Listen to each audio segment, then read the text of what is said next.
That would be my job. Fantastic. Thank you very much. Now we have the recording on. Yes. So welcome to all of you to today's session. As said, yesterday was a great day, and let's continue with that today. Before I give the word to our great trainers, our experts, I will just remind you of a few practicalities. First of all, if you have especially if you have some annoying noise in the background like me, please keep your mic shut when you're not talking. The chat is a good way to use it for networking or for questions, so please be active in the chat.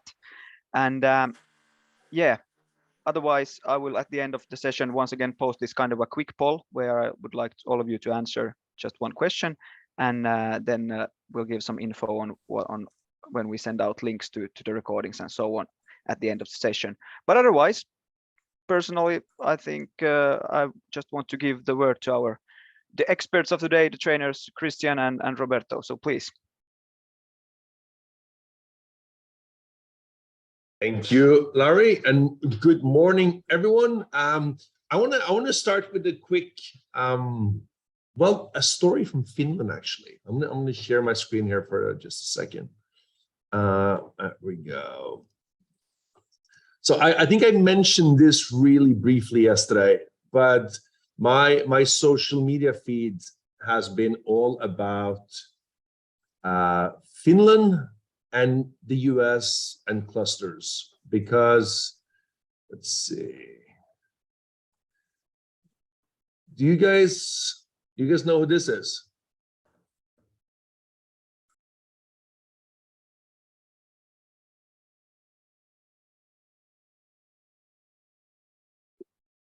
I have seen that one guy before. Which one of them? Yeah, guy on the left looks familiar. Yeah, he looks a little bit. I don't know, but I think he has something with Finland to do. I think they have the same tailor. So this is a delegation of American clusters. The trip is organized by the Cluster Accelerator program in Washington State, where they have been working for a long time in Washington State to kind of build up skills and capabilities around, let's see, I'm just going to find this. Here we go.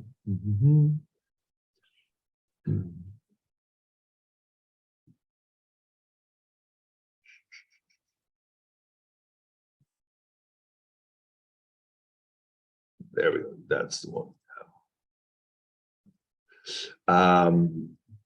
Where they have been working for a long time to build up more robust, more solid innovation clusters in Washington State. And one of the first places they go to visit, I told them to go to Denmark, and they're like, no, we want to go to Finland. So there's a big delegation. I think they're like 25, 30 people in total, all the security guards, like stuff. And they're currently traveling around Finland, mostly Helsinki. I told them to go outside as well, but they're mostly in Helsinki visiting a lot of potential partners. So it's fascinating to see how work in the US is now connecting into work in Finland. And there's a lot of positive back and forth around the need for developing more cluster policies, both on the American side, but interestingly also it comes up very much from the Finnish side. And the reason I wanted to show you this is because I think this idea of how can Finland compete better on clusters, it's not just something that you guys are focused on. I think there are other people in different parts of Finnish business and society that's aware of. So welcome to day number 2. Now today we're going to do a quick recap of yesterday. And as we started yesterday, we said that on day number 1, we're going to take a look at the big picture. We're going to take a look at the introduction. We're going to go through expectations, who you guys are, what you would like to get out of this. We're going to give you a big picture overview of what's actually happening in the world of clusters and how are different countries competing, developing differently in terms of clusters. And then we got into some of the national perspective. And we're going to come back to that in just a second. Now, today, we're going to continue a little bit on the national discussion. So we're going to sort of zoom into a few details at the national level. Then we're going to go from the national level and we're going to go down to a specific cluster. Here, you guys have a chance to choose, and this is important because you can choose to work with an existing structure. For example, I saw yesterday we had a jewelry cluster with us. So you could say, hey, let's work on the jewelry cluster for the rest of the day. Or you could work on Energy Vasa. Obviously, they are much more developed, so they have a much better starting point. Or you can work on a maritime cluster, or importantly, you can choose to start with blank sheets and basically design a cluster that does not exist yet. So it's very much up to you what you would like to do with regards to working on an actual cluster today. We're going to go through some high-level concepts around strategy, around user focus, or what we call member focus, and then we're going to work on the financing and the business model. And we're also going to bring in some examples as we progress. Roberto, anything you would like to add to sort of the program, day number 1, day number 2? I think that you summarized it very well, Chris. Today, I think it will be a great opportunity to start looking at some of the mechanics and really understanding how you need to put all the pieces together around a cluster business model to really create clusters that have long-term high impact. So I think it will be very interesting to see some of the existing clusters, how they start to see how they can potentiate themselves, and also how do you build from scratch a new cluster. So very interesting dynamics I'm expecting today. Same here. First, we're going to do 1 or 2 minutes recap on the last thing yesterday. So Roberto, I want to have your thoughts here first.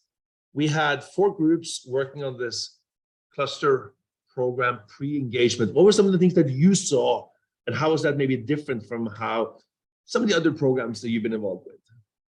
Yeah, I really liked the discussion of the industries of the future in terms of 2 ways.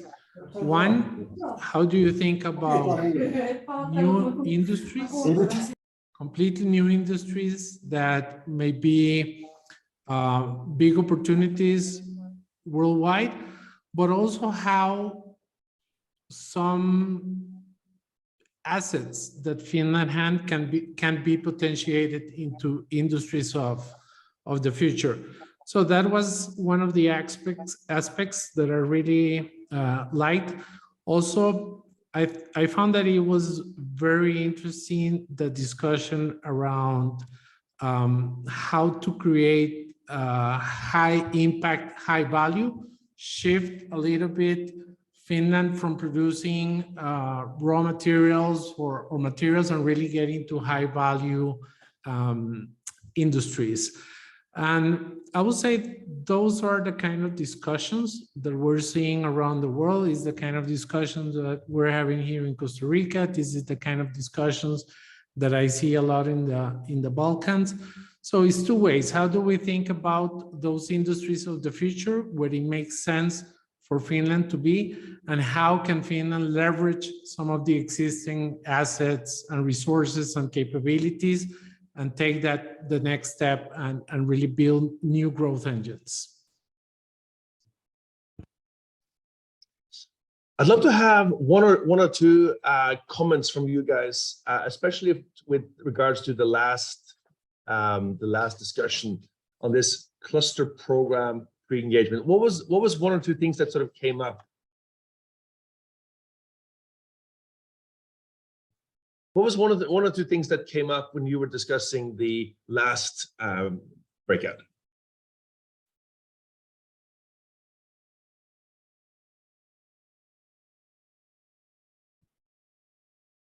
Well, if I think about our group and our discussions,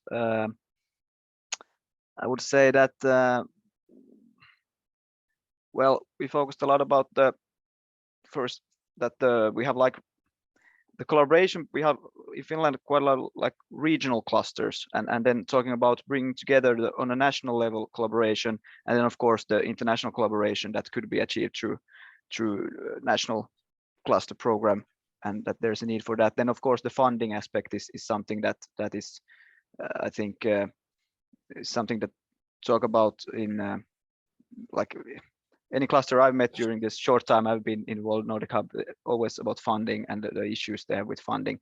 And here, of course, like having this kind of national cluster program would or should cope with that. But then it's also, I think it was E4 who pointed out already yesterday about the co-funding aspect also, that there are, that it's so that it can also survive through that in the long term. But those kind of things, this a lot about the within, like increasing the within, and but especially between cluster collaboration, and then perhaps looking at the possibilities of making bigger clusters. This is something that I would recall from yesterday. Thanks. Super. Johanna first, and then Christopher next. Yeah, so basically we had pretty much the same topics that came as a heated conversations at the end. So we were talking about the financing, and then we were talking about also about how to deal with these clusters in the national level. Who should be the body that governs those, or is like the mother of all clusters? And that was when we really got frustrated when we started talking about that discussion matter. So yeah, we were discussing around the same matters as Lauri already mentioned. I think we can channel that frustration, Johanna, into a constructive output here, both today and also in our next session. So that's good. That's good. Christopher, please. Thank you. I would like to add to what Lauri already said, that besides these challenges things, we also got quite a good discussion about where we would like to be, and not just the problems. And we would really like to be that there would be strong clusters in the country, so that there would be a really good collaboration between the clusters and the government to say, be the go-to place for a certain technology. When somebody asks Ministry of State or whatever, do you have this to offer? They would know that, hey, we have this cluster, we have that cluster. This is like a portfolio that Finland or any country can offer. So there's really, we talked a lot about expanding this cooperation to actually on a governmental level. And then, as I think Ifor was had a good expression, I liked really the speed of business, actually, to be able to change how things are done in a country, to get certain permits that take 1 year, getting the message across that with this needs to happen in 3 months, not say 12 months. So doing things at the speed of business through this. So this was a good expression. Thank you, Ifor, for that. I told you I would steal it proudly, and I have. I think that's called collaborating. That's perfectly fine. But I think this is important. So when I started working with, and Roberto and I started working with Washington State, and this is about 2 years ago, 1.5, 2 years ago. I drew up a plan for how long this is going to take, and I told them what they told me they wanted to achieve. I told them it's going to take about 10 years, and there's going to be some big milestones in year number 3 and year number 5. So 10 years, and then key milestone year number 3 and key milestone year number 5. And they basically said, no, we don't have that time. We need to be faster. We need to move faster, and we need to get this done faster. And that motivated them to build what I believe is the world's first cluster acceleration program. And they basically brought, and again, this is a public government organization who runs it. And they basically brought in this incredible intensity on speed and time. And they have done 3 years of work in just 1.5 years. It's really cool. So it is possible. So this idea of moving at the speed of business, yes, that can also be brought into a national, regional cluster development program. Absolutely. One thing I do want to say. So I think Finland is in a much better position than many countries that have these conversations around clusters. So for example, we were working in Malaysia, and the Ministry of Economy decided, okay, we're going to build a national supercluster program. And then as soon as you left that meeting room, you know, nobody in the whole country really knew what a cluster was. So there was no depth of knowledge. Similar in some places where Roberto's been working, you know, you step out of a meeting and then nobody knows what a cluster is. So there's a lot of work to teach the basics. That's not the case for Finland. In Finland, there's a lot of groundswell. There's a lot of things in place. There's a lot of local or regional clusters. So I think working upwards to develop this into a national framework and strategy, that is a relative, I mean, compared to other countries, it's a relatively easy job. And that's what we're going to start on right now. Roberto, we are going to kick off day number 2. And we're going to start with a story from this place. Now, this is, as I think most of you can see, it's not Norway. It's probably not Finland. It's Canada. This is a complete side note. If you haven't been skiing in Canada, you should really give it a chance. Anyway, in Canada, this guy, this is Minister Baines, Nadeep Baines. Now, he was the Minister of Innovation, Science, and Economic Development. And the new government, 2015-16, had just gotten elected, and they needed new policies. And this is important because this was a government that was looking for big ideas. It was not a question of he was a cluster champion to begin with, but they needed big, kick-ass policy ideas. Roberto, could I ask you to, I forgot to put in, could you put in a picture of Bill Tam, please, on the side here somewhere? Yeah, sure. I'll get it in a second. Now, when you have a minister like this, and you have a picture like this, and you have the flag in the background, and you have Superclusters on the screen, and you can see the ministry logo on the top here, it looks very official. It looks very, you know, this is a government that knows what they're doing. That was not the case. It was not the government that invented the Supercluster program. The government only executed, and this is really, really, really important. So yesterday I talked about this idea of a lone hero, someone who basically get things started against all odds. I think we have many lone heroes in this training here today.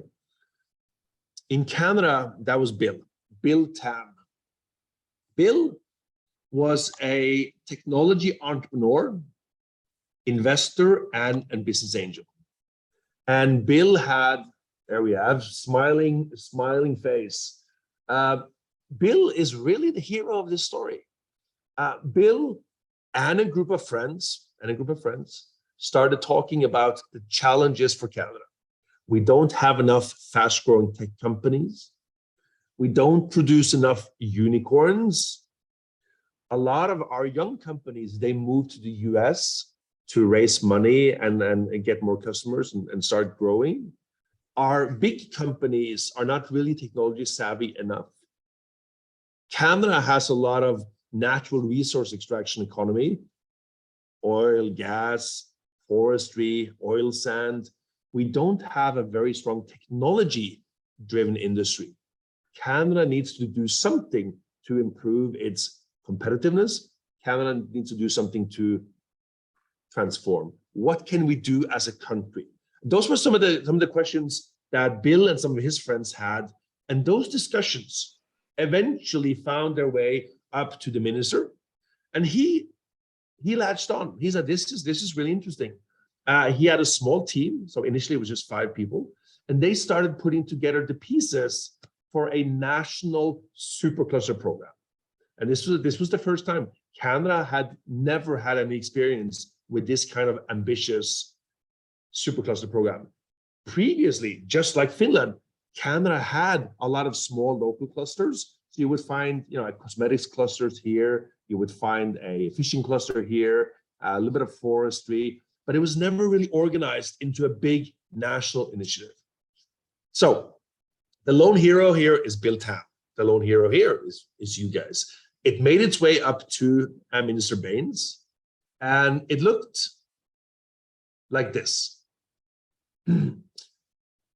This is the first generation, or the first iteration of the Canadian Supercluster program. As you can see here, it's a project period that technically spans 10 years. So it started in 2016-17 and then really kicked off officially in 2018. They had a big national vision.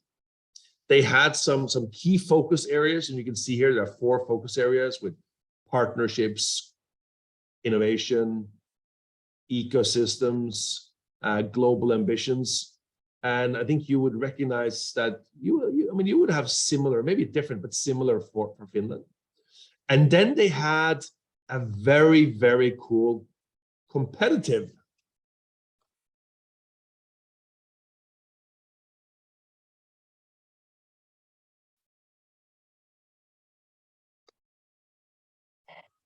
where they had what we call a big tender, where they said Canada will develop a few selected innovation superclusters.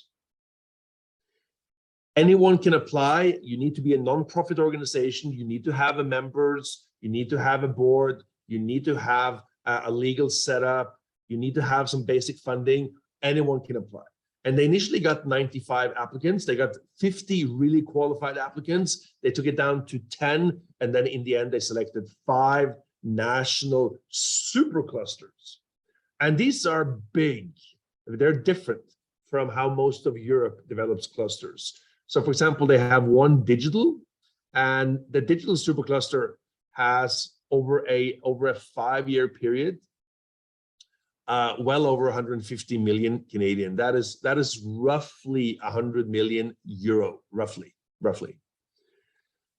So that's a significant funding from the government, and it requires a 1-to-1 matching. So $1 from the government requires $1 from industry. And they have been able to get more industry financing than they were targeting. So today the number is $1 from government and 1.3 from industry. So they developed a digital supercluster, a protein, so that's food, advanced manufacturing, supply chain and artificial intelligence, and ocean supercluster. So those 5 have now been up and running. They're now going into their second iteration. They're making a few changes. So they're changing the clusters from being superclusters to being global innovation clusters. And what that difference implies is basically we spent 5 years learning how to build clusters. Now we're going to shift, and we're going to do more business development, more global partnerships, and much more external business development than we used to do in the past. And Roberto and I have had the pleasure of working very closely with this program now for quite some time, and it's really interesting to see the development that they've had.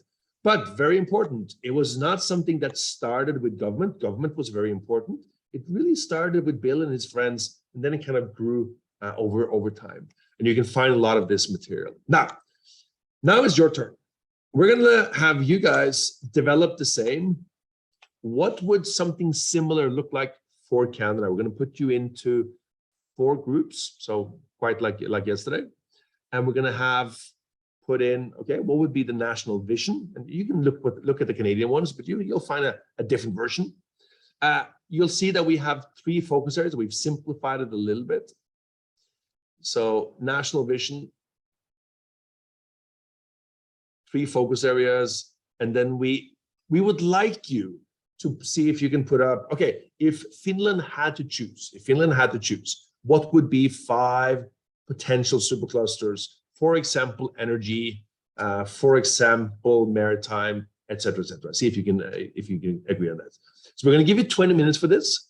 And this is really about creating a one-page, simple national framework. Any questions before we get you guys started? All right, fantastic.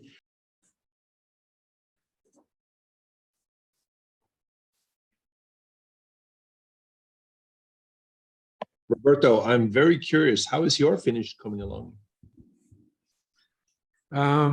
Still a little bit short-handed, but I get the passion and the energy behind the discussions, but not really. Very interesting and different points of view in terms of how to approach the understanding of the role, the national program, also how to define those key industries. One thing that I really like about Canada framing was that those industries that they selected, they have to be top players at the global stage. They have to become powerhouses in those industries.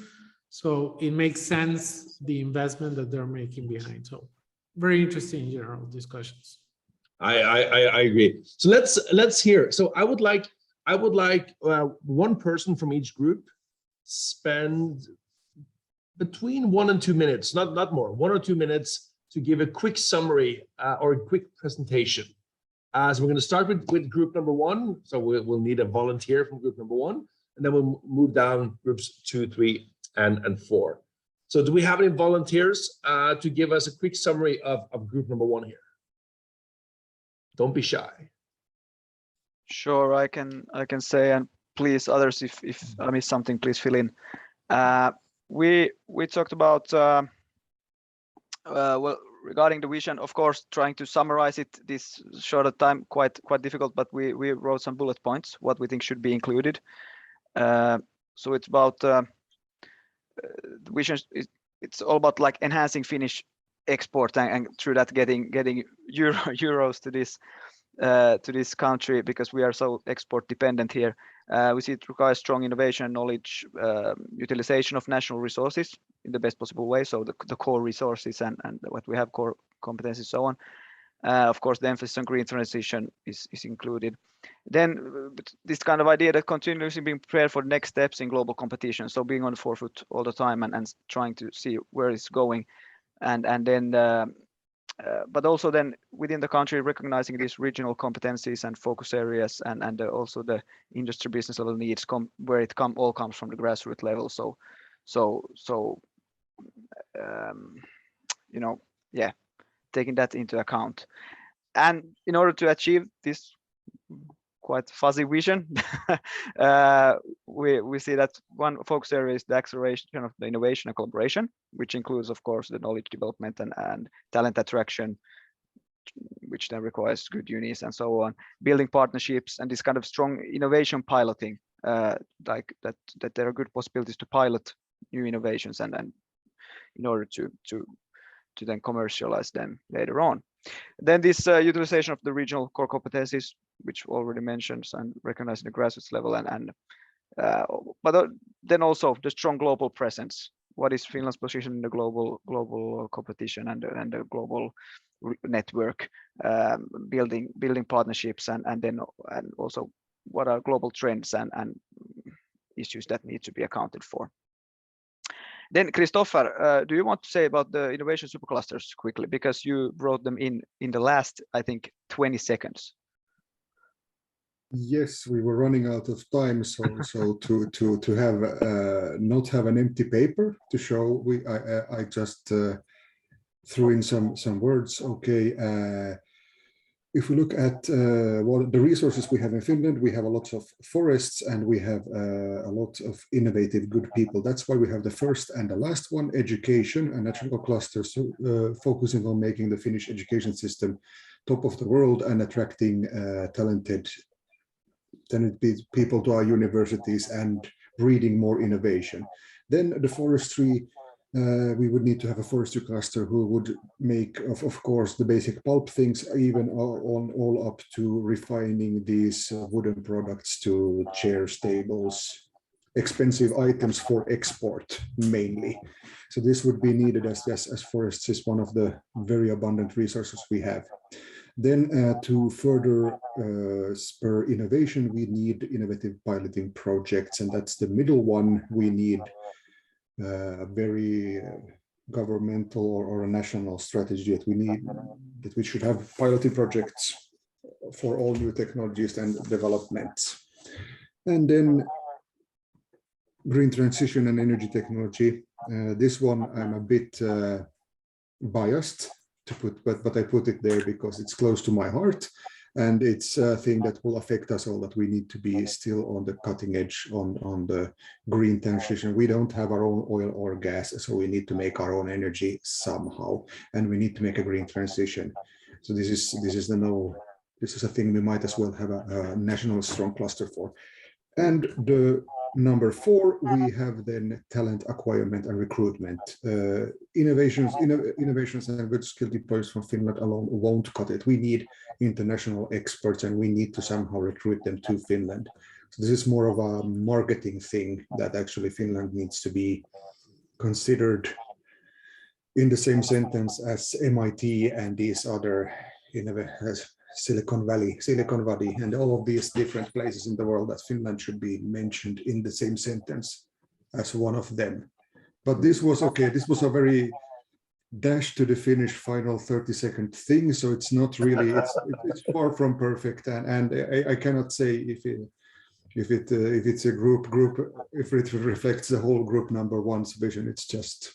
Yeah, maybe one comment, like as we didn't discuss this, I would say that as we are in World Economic Forum, like in the innovation-driven economies, I would say that that rather than we go and say one specific kind of a cluster, I would say that the high value add, where we can kind of add value through our innovation, like that should somehow be visible here, and it could apply to a number of different sectors then. So I would say that because we have now very much this kind of resource driven, that from forestry, all areas, I would say that in forestry, the interesting part would be the high value add, what we could do and how we could develop products from there. Similarly as Iceland is developing the white fish to make more value out of what they have as a resource. But like, I think that adding the innovation, having the high value should somehow be visible on this level. Yeah, no, that is a key point. It's a great point, Petri. And Christopher, it's perfectly fine to have some Finnish leadership for the last 30 seconds. I mean, these are good examples, and of course, in real life, it would be a competitive process. But these are great examples. Now, I've taken some inspiration for a bit later. All right, cool. Group number 1, thank you. Let's go to group number 2 and see if they are in the same area or if they have a completely different approach. Who wants to jump on for group number 2?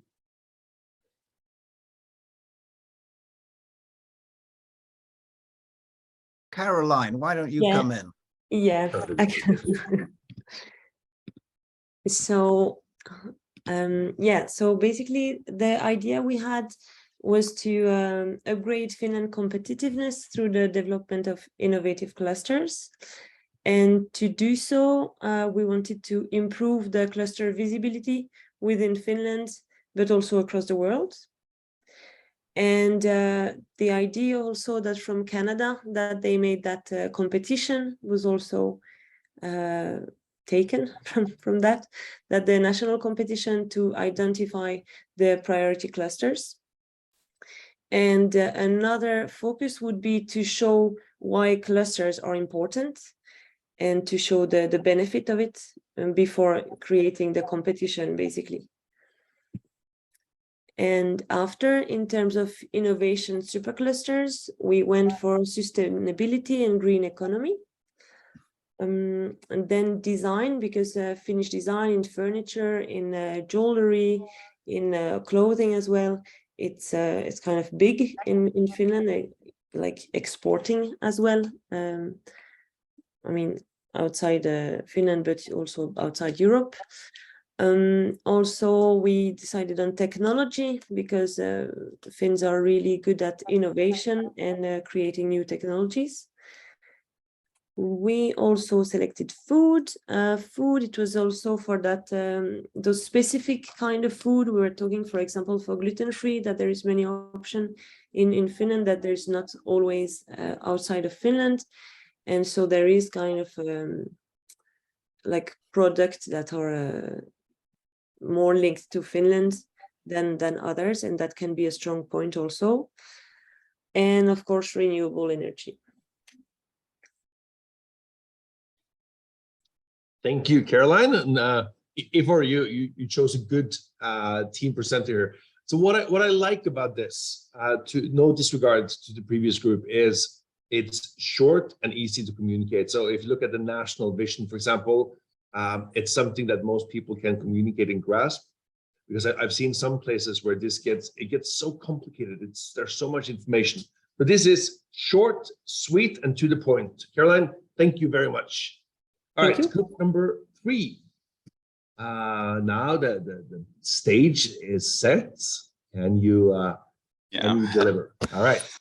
Hello, yes, I'm Kore from BExpo, and I was chosen to have our discussion here about our thoughts. We had a completely different strategy than group number 1, because we decided after 20 seconds that let's start at the bottom and then continue on the top things. We had started first to see the clusters, and the clusters we chose: digital supercluster, bio and renewable resources cluster, circular economy cluster, startup cluster, and advanced manufacturing.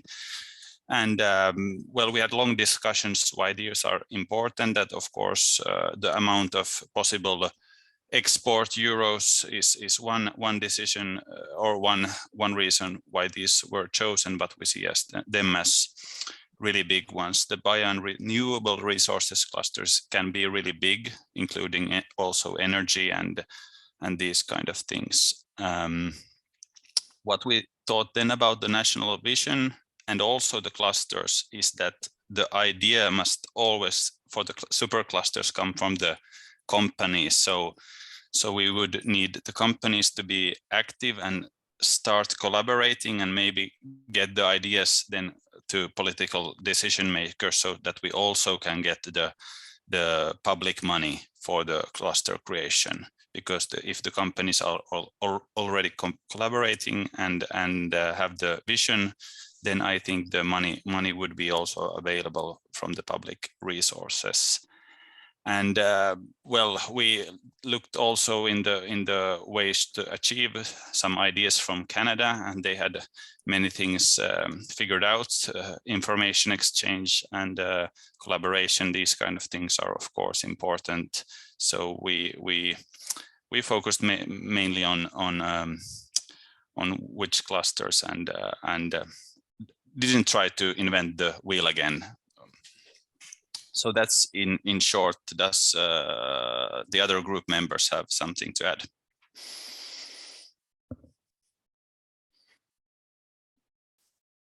Great, Cora. Thank you very much.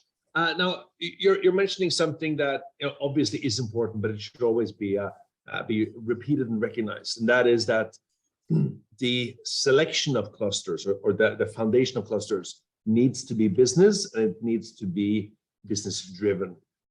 Naturally, you may say, for example, in the Middle East, we see a lot more top-down government leadership, where the government says, we want to have a cluster in manufacturing or in clean energy, and then it becomes a top-down. But in most, I'm going to say, Western economies and in most countries, it needs to be more of a bottom-up, and then you have a government support and a bit of government leadership. So very, very nicely framed. Okay. Group number 4. Let's see where we are. Go ahead. Does anybody from group number 4 wanna join in, or should I go through the presentation? I think you're it. I was also chosen. Very Yes. nice. We had really great discussions as well, and if we also started off with naming the clusters first, and then kind of worked our way up to the national vision and how do we achieve that. But if I start with the vision, we go from the idea that, of course, we will have to have a national program in some way that supports the clusters financially and also with knowledge. We had great discussions also about how it needs to be industry driven and not a top-down approach or really bottom up approach on that. And focus will be on exports as well. And then there's a lot of good discussions about how we need, first and foremost, a change in mindset. And that's, we think that is a really big part of it all. We also talked about then the other thing is that we have to make more cross-cluster collaboration available, because of course, if we have we have these big industries and we have these clusters surrounding it, we will have to have players come in from the outside to really get innovation going and new ways of thinking going. We found that energy, of course, important. AI was another thing. Bio-circular economy, of course, which is something that we have great opportunities for here in Finland. And then we talked a lot about or said that the food and agricultural cluster, of course, is something that would be really important, and also added the tourism cluster as well.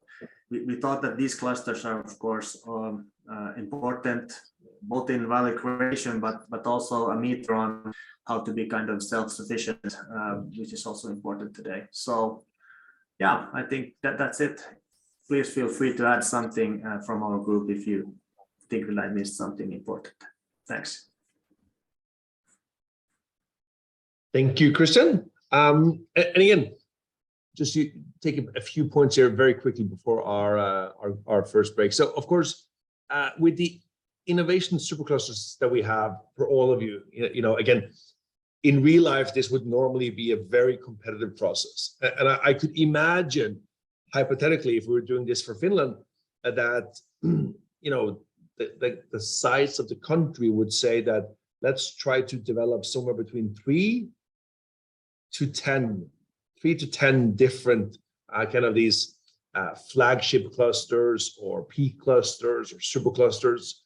And then there would be a lot of competition. There would be maybe 50, 60 highly qualified applicants to kind of get into those 5 or 10 winners. So that's kind of how that sort of competitive process would run. The second I just want to point to here is, as we develop this part, we really need to be able to think and communicate towards the public and towards the political side. So thinking about what do we need to do here that politicians can understand and support, that economic developers can understand and support, and also that most people can understand. So that kind of getting that framing right, I think is really important. But there's one thing, and Roberto, did you notice there's one thing that all groups have skipped? In terms of the superclusters. Yeah. Energy, bio, and circular economy. Okay. You meant, yeah. So this is one of those, we're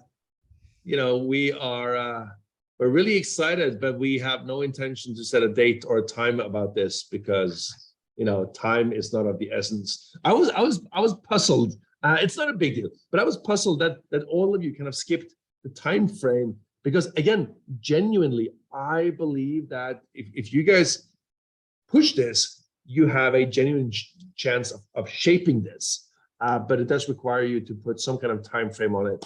So infinity and beyond has a good meaning here. All right, cool. Listen, this is great work. Good discussions, good content. We're gonna have a quick coffee break. So yesterday we gave you 2 breaks. Today I think we'll only do 1 break. I mean, we don't like breaks. Maybe next time we don't have any breaks. But we're gonna do a 10-minute coffee break. Go get a cup of tea, go get a coffee. Roberto, I know you're in for a triple espresso.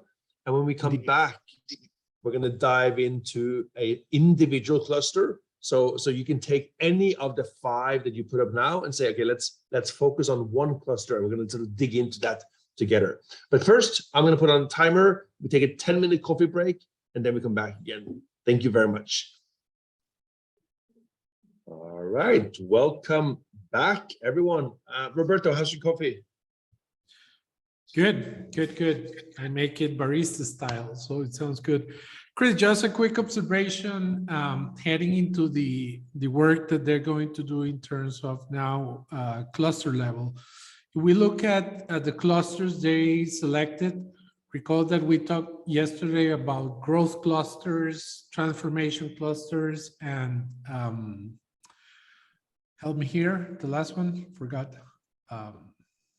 Supercluster. Yeah. When we talk about transformation clusters, it is very important then to think about how are you going to support innovation? How are you going to build ecosystems? How are you going to create the capabilities at the company levels to transform? So those are elements that are worth having in mind now that they're going to start designing their own clusters and thinking about what is relevant for the members and how can we really create that value that we expect out of the clusters. Yeah, no, it's a key point. So so welcome back, everyone. And I think what Roberto is opening with here is we talk about clusters as a very generic concept, but every cluster is different. Every cluster's DNA is different, culture is different. The reason why we exist is different. Some clusters, again, just like Roberto mentioned, are very focused on the need for transforming because the companies, the members are going through urgent changes. Some clusters, for example, I saw a AI cluster. An AI cluster would probably be much more focused on building a new industry for AI in Finland. Maybe much more startups, much more young companies, much more VC investors. While maybe an energy cluster would be more about growing the energy industry as a whole, where you naturally have batteries and you have a bit of solar and you have a bit of wind and you have many different elements, both on the hardware side and software side. So there are different reasons, but those are exactly the things we're going to dive into next. Now, I'm going to introduce the next setup, and our goal here is to start diving into a single cluster. Now, very important, you can select a real cluster. So you can select, again, Vasa Energy Cluster. You can select the photonics. You can select the jewelry. So you can select an existing cluster, or you can develop a brand new one based on the discussion you've had so far. So that's a choice you need to make. Once you made that choice, you're going to work on that for the rest of the day today. We're going to start with this. And I put up an example here where I took the digital supercluster just as an example. And then let's talk about your members. Now you have, and you're going to have a lot of different stakeholders, a lot of different partners, a lot of different staff. I mean, there's a lot of people here. But at the core, you want to attract the right members, and some also like to call them partners. Now, Roberto talked about this yesterday, the need to think about these 5 areas. So the traditional setup is that you have your corporate members, you have your academic members, and academic can be both on the research side and the teaching side. You can have a mix. And then you have the government members, national government, regional government, local government. Some clusters I work with, they are so close with the city council, and the city council is paying for a lot of their activities, for example. So government at many levels. Now, of course, this group right here, that's a traditional triple helix. But you also need to make sure that you think about, what do we do with the entrepreneurs? Early stage, growth stage, incubators, accelerators. I know some clusters that have more than 10 accelerators as their members, And that brings an incredible amount of dynamics to the cluster. And then, of course, money, money, money, money. Now, this is private risk capital. It is not government funding. Government funding would sit on this side. This is all the types of early stage, mid stage, growth stage private investors. It can be business angels. It can be corporate venture funds like Helen Ventures in Finland. It can be early stage venture capital like Nordic Ninja. And it can be all sorts of bigger investment funds. My recommendation is that the capital side is about 20% of the total membership. So if you aim to have 200 members, well, that means that you should have 40 members from this capital side. And I know not everyone agrees with me on that. That's my view. Now, you can see that we've put up a little bit different structure in these circles here. Now, what we imply is that you can have some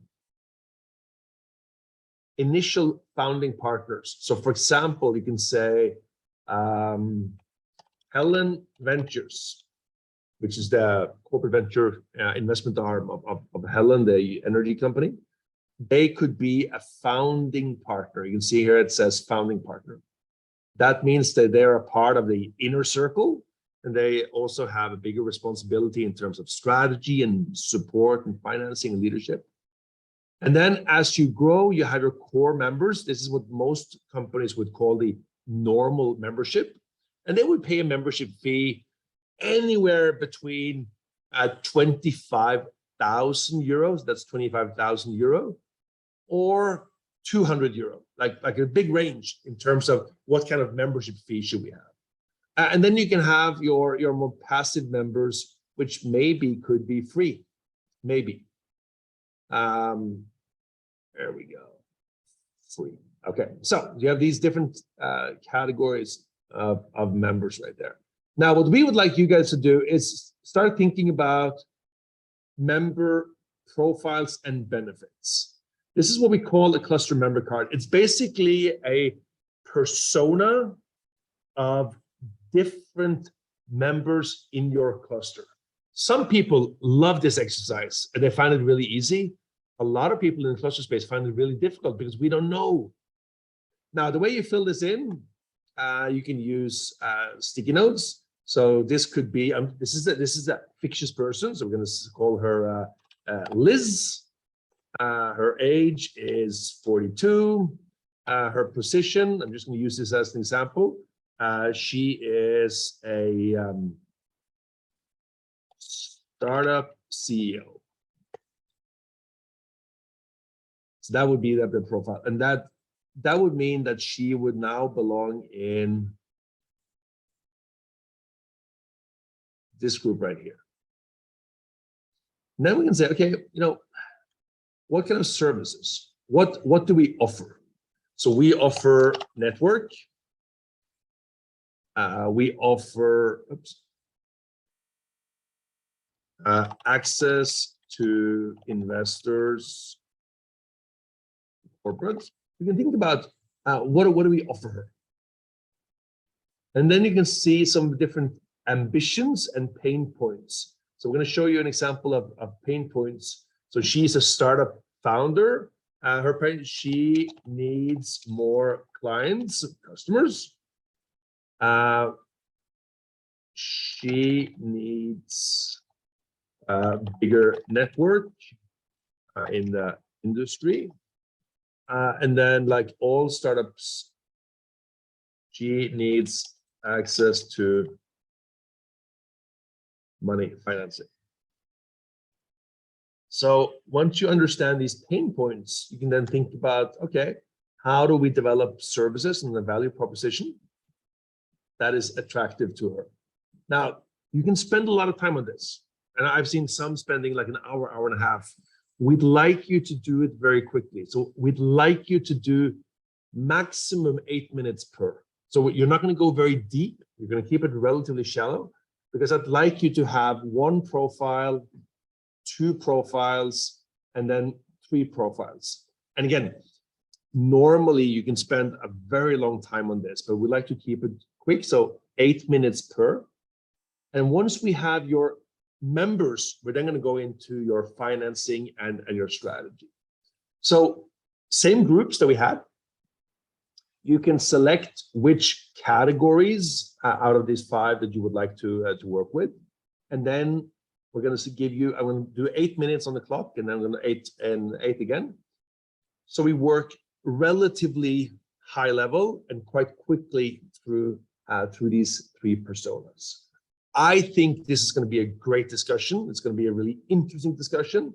And I wish you a great working session. Again, we're going to do 3 of these before we come back together again.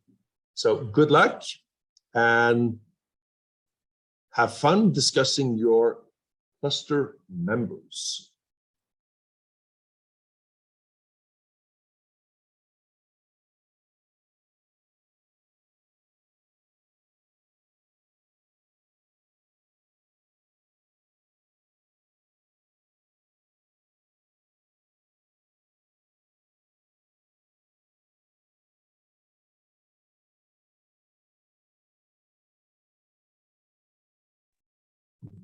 So I don't say this very often, Roberto, but I'm impressed.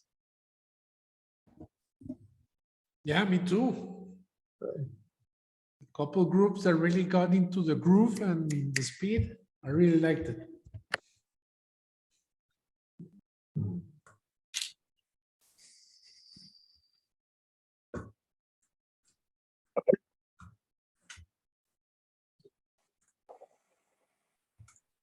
Welcome back, everyone. Now, I was just telling Roberto that I'm quite impressed. I'm actually very impressed with the level of discussion, the progress you're making, the insights that you have, and of course, every cluster has a different relationship with their members. Some clusters, they want to stay small, so they have maybe 40, 50 members, and that's perfectly okay. One of the energy clusters I'm working with just up the street here, they have a target to have around 100 members. They think that's enough. They want to keep it relatively small and intimate, if you will. Further up the street, about an hour to drive from here, there's a offshore wind energy cluster, and they have 350 members, and they're growing as fast as they can. And then over to some of the Canadian clusters that are now counting several thousand members. So you can have very different sort of relationships or understandings.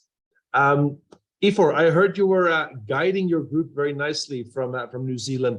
What was some of your kind of takeaways, observations from the discussion just now?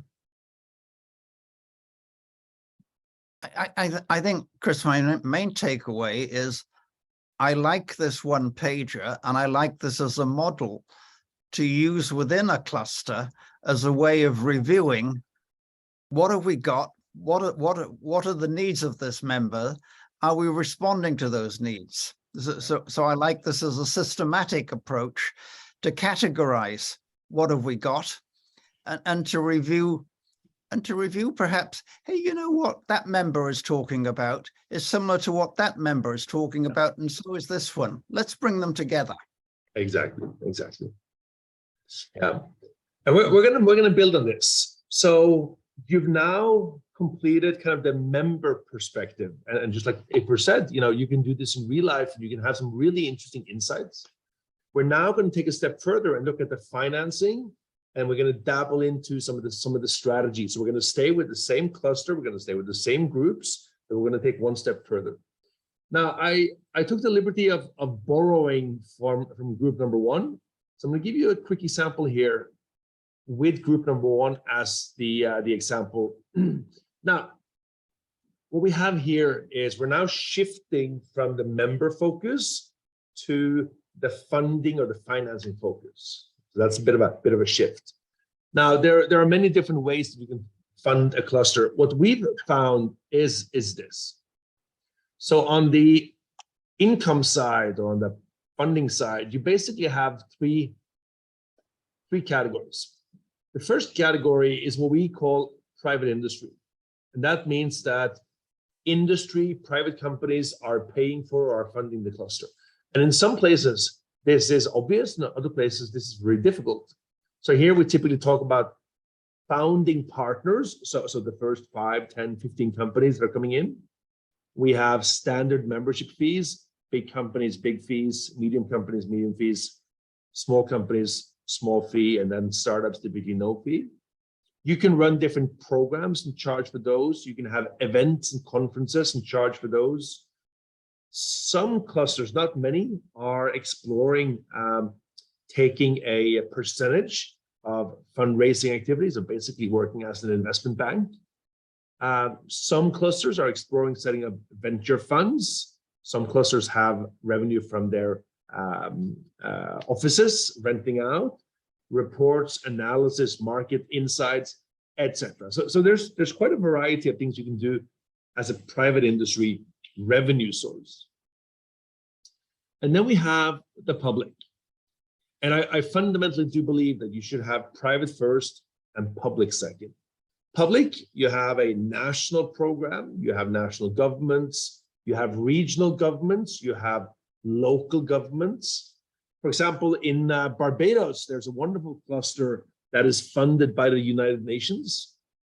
While in Denmark, you have an energy cluster that is really funded by the EU, by national government, by Danish companies, and by local governments. And they're really, really good at sort of stacking that funding model. So whenever I meet a country or a cluster, and they say, yeah, we have no funding, there's no funding support, I'm really questioning, have you really explored all the options? Because there's typically many more options than we think about. And then finally, so we have private, public, and then we have projects. Projects is maybe not something you do in the beginning, but over time, most clusters are able to develop really robust project portfolios, and they have either industry or public project-based financing. Some clusters may have other financing methods, but in our experience, largely it's private, public, project. And just as an example, for the energy cluster here, I would say, well, let's do 60% private. That's a goal, an aspiration. 30% public, and then 10% project. That would be sort of a healthy mix, if you will. Now, on the other side of this equation, you have the cost. And again, we have some common costs that we find. So most clusters have a one-time setup cost. There may be some advisory and consulting work. There may be some strategy development. You bring in some outside facilitators. There may be some design and branding for a marketing agency. There may be a communication PR expert. You may have some startup costs. Of course, that disappears as you get started. Then you have the people, so the cluster staff, full-time, part-time. And of course, clusters we work with, they have everything from 0 employees to more than 30 employees. So your cost budget will differ quite drastically. Then we have the cluster operation, or actually running this thing. So you have offices, venue, IT, marketing, travels, parties, programs. That's quite a flexible cost element as well. And then finally, you have the projects, which are again tied to the income side. Now, again, just as an example, I would typically see maybe 30% for the startup in year number 1, 40% for the people, 20% for operations, and 10% for projects. But of course, that could vary very significantly. Now, this is a pretty simple setup, and you can run through this in just a few minutes. But what I'd like you guys to do, and the most important thing is this. Now, some of you are probably familiar with the traditional business model canvas. Well, we worked with the guys and developed a cluster specific. So this has been developed in close collaboration with the Norwegian National Cluster Program, where we have been training clusters in how to think about the cluster business model and how to evolve it over time. So you'll see a few things. You'll see that we have the public financing, 30%, the private financing, 60%, project funding, 10%. But then we have this. who are some of the key funding partners? Who are initial members, potential members? So some of these things you've already covered. What kind of relationships do we have with the members, and which channels do we use to reach them? Social media, email, webinars, in-person, newsletters. And there's a lot of different things you have with regards to the channels. Value proposition, this one is key. You really want to try to get a sharp value proposition for the cluster, why you exist, what you do, and what's the value to your members. Cluster activities, these are typically the deliverables. Cluster resources, what do we have to work with? And then I think these two are very important. This is your key stakeholders and partners outside the cluster. So it will typically be national government, it could be the international cluster community, it can be other partners that are not directly members of the cluster. And then you have other clusters and ecosystems that you're working with, which could be a Norwegian energy cluster, it could be a Spanish clean tech cluster, etc., etc. So this one is interesting for you guys to dig into. This is what we call like cluster business model canvas, and it's really where you bring together your member perspective, your funding model, and your strategy. So we're going to be working on that in the same groups for the next give or take 35 minutes. And I see there's a question here from Nina regards to getting the canvases, and the answer is absolutely everything will be sent out along with the recordings. All right, Roberto, we are back to work. I know you guys have been working hard. We have one more session here for 35 minutes. So we're going to say happy working session in the same groups. Go ahead.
Chris, it is insane what they were able to do in 25 minutes, 35.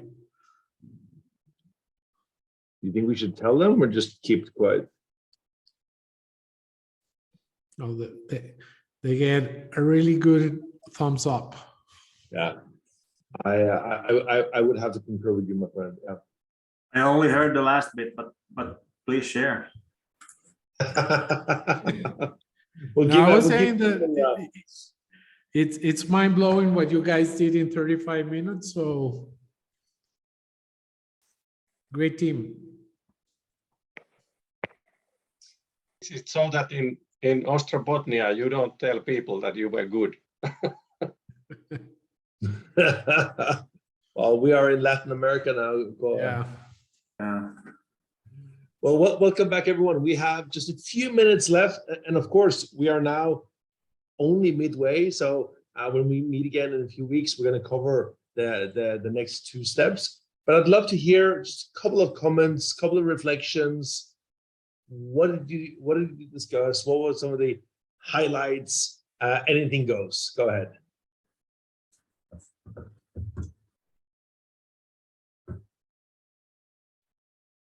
Well, I can share from our group that we had the energy cluster focus, and unfortunately Christopher Jansson from Energy was had to leave. So let's say that it became a lot more difficult after that when our inside man moved away. But it's of course thinking about this, we focused mostly on the we went pretty quickly through the funding part, but focused on the canvas and quite I would say, of course, especially trying to crystallize the value proposition, not that easy. But that's probably it's the same if you do it for a single business or for a cluster, to truly crystallize what it's all about, what we are providing. And I think there, for me personally, when trying to write and the others commented and so on, I think because we talk about the clusters value proposition, we have like the value provided that we aim to provide for the, let's say, for the region, for nationally, for the world, what we do here. But then, of course, we have the value proposition towards the individual members. So we had the two sides, and I think that was something that was well, yeah, quite an insight that popped up in the head when writing this. Yeah, thanks. So I mentioned previously, Larry, that good cluster programs are incredibly competitive, and we see this in the Norwegian program, the Danish program, Canadian program. So there's a lot of things where you have to be really, really sharp or good at before you're kind of moving up into the best cluster ranks. And value proposition is one of those things. It's difficult to get, but it's very, very important. All right, we have one more comment or reflection. Yeah, but I can just wondering, when we started to discuss about the funding, if you start the cluster like with only project funding, is there a risk when the project is over, also the cluster is over? Is it better to have company funding from the start, less or more, but then maybe you have better drive on to start with the cluster and to go on? What do you see about this? No, Gon, great question. And I think there are two answers. The first answer is, in the world of clusters, we have seen all sorts of funding models, and most of them tend to work because they adapt, they're flexible. It is preferred to have some funding for the cluster management organization or the operations, because it gives you, like you said, a longer horizon. And we have seen many many clusters really struggle after their project financing runs out. So just like you said, it's possible, but it is difficult. Thank you. Super, everyone. So listen, you've been working hard and fast now for 3 hours. Great. I would have loved to keep you here for 3 more hours, but I think some of you have other things to do today. So we're going to wrap up. When we meet again, we'll get a chance to do more on the individual cluster. We're really going to dig into a few more topics around strategy and organization. We're going to come back to the business model. And then in the last session, we're going to go back to the national discussion and see how we can tie these things together. If you have any questions, if you have any comments, please reach out to me or Roberto by email or by LinkedIn. That's easiest. And then, Larry, we will be sending out some material probably later today or Monday to make sure that everyone gets this. Larry, did you set up the form once again today? Yeah, just a second, copying it here.